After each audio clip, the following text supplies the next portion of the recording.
Hello everyone, मेरी घरेलू ज़िंदगी में आप सबका स्वागत है। तो ये सुबह की कड़ाके की ठंड में मैं आई हूँ अपनी गाय के पास दूध निकालने के लिए। दूध निकाल कर मैं हो गई हूँ फारिग। यहाँ पर मैं अपनी बछड़ी और गाय के लिए चप्पन को अलग कर रही हूँ और दोनों को मैं दे दूँगी। दोनों को गाय चप्पन देने के बाद यहाँ पर मैं पहुँच गई हूँ घर और यहाँ पर मैं तैयारी कर रही हूँ दिन के लिए। तो मैंने दिन के लिए चने की दाल चढ़ा कर रख दिया था चूल्हे पर और उसके बाद मैं यहाँ पर कर रही हूँ अपने फूलों की कटिंग, क्योंकि कुछ फूल यहाँ पर सूख चुके थे जो बिल्कुल ही अच्छे नहीं लग रहे थे, तो मैं उनकी कटिंग कर रही थी। और यहाँ पर मेरे साथ हैं मेरे नेपाली भाई के 2 बच्चे और प्रूनिंग कैंची मुझे मिला नहीं, तो इसलिए मैंने ये कपड़े काटने की कैंची से ही काम चला लिया। सुबह उठते ही सबसे पहले मैंने यशवी के कपड़े धोकर रख दिए थे, तो यहाँ पर मैं उसके कपड़े भी सुखा देती हूँ ताकि ये कपड़े उसके टाइम से सूख जाए।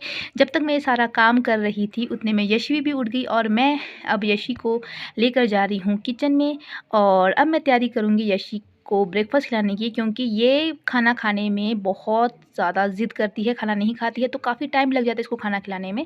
तो सुबह का टाइम कैसे बीतता है कुछ पता ही नहीं चलता है। और यहाँ पर मैं तैयार हो गई थी स्कूल जाने के लिए, तो अब मैं चली स्कूल पहुँचने के बाद क्लासेस लगाने के बाद दिन के लंच टाइम में मैं और भाभी जी यहाँ पर सेक रहे थे धूप। हम दोनों यहाँ पर धूप का आनंद ले रहे थे, बहुत अच्छा लग रहा था।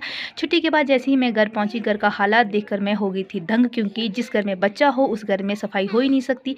और जैसे ही बाहर निकली तो धूप छुप चुकी थी और अब समय हो गया था दोबारा गाय के पास जाने का और दोबारा दूध निकालने का। तो मैं चली अपनी गाय के पास दूध निकालने के लिए। तो कुछ ऐसा रहता है मेरा पूरा दिन। तो आज के मिनी व्लॉग में बस इतना ही। मैं मिलती हूँ आप लोगों के साथ नए व्लॉग में, तब तक के लिए बाय बाय। हे चिकशे।